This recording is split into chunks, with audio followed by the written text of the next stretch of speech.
No parent can look after their child 24/7, and while it's perfectly natural to worry, leaving them in the care of others is inevitable.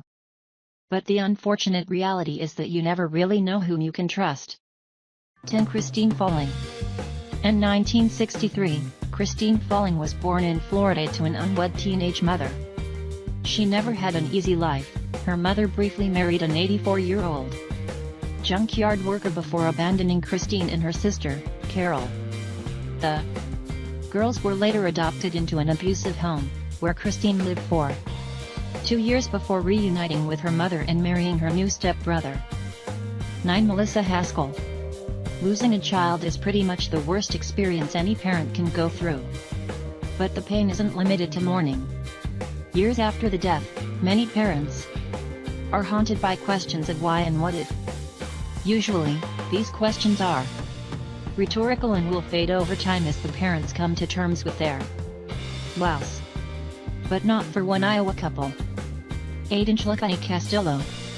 In June 2009, 18-year-old Angelica Castillo was babysitting her 2-year-old cousin, Jada Justice, in Indiana.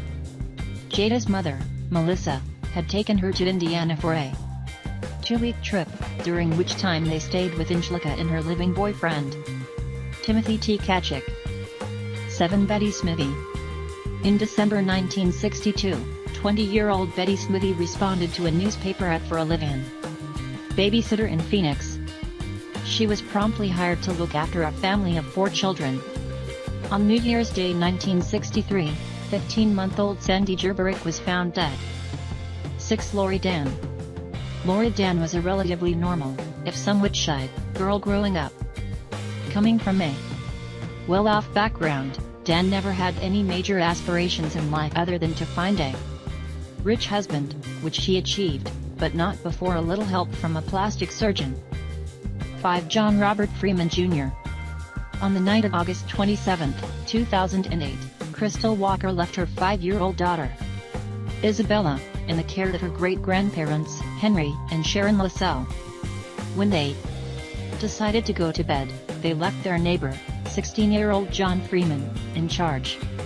That night, he strangled Isabella to death after she said, "It's your turn to color." Apparently, he was upset because he couldn't get her to sleep. 4. Jesse Joe Hernandez. In April 2001, 10-month-old Carlos Borjas and his 4-year-old sister were left in the care of Jesse Joe Hernandez and his wife.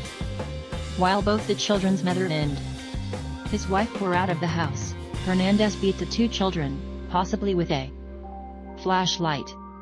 When the women returned, he told his wife that the kids were sleeping. But when the little girl complained that her head hurt, she was taken to the hospital. As this occurred, Hernandez's wife found Carlos and alerted the authorities. 3. Brenda Gale Cuttrell. Brenda Gale Cuttrell operated a daycare center out of her home in Richland County, South Carolina. In January 1993, she claimed her first victim, 4-month-old Parker Colson. Cuttrell claims that she found the child unresponsive in his crib and that attempts to save him were unsuccessful. 2. Child checker Babakalova. On February 29, 2016, a number of small local news stations in Russia broadcast some very disturbing images. A woman, claiming to be a suicide bomber, was brandishing the head of a child in the streets of Moscow. The Uzbekistani woman, Jayal Chekra Babakalova, was apprehended by police, who quickly determined that she had no explosives. 1. Louise Woodward. In November 1996, Louise Woodward was hired as a live-in nanny for 8-month-old Matthew and 2-year-old Brendan Eapen. Almost immediately, their father questioned her ability to care for the children. Woodward would frequently stay out late, wake up late, or not come home at all. She allegedly spent only one night there in her first month. On Christmas Day, she threw the family dinner on the floor and opened all her presents without them. Thank you for watching. If you subscribe me, that will be more for me. Please think about it. Keep tuning for more Top 10 list for everything.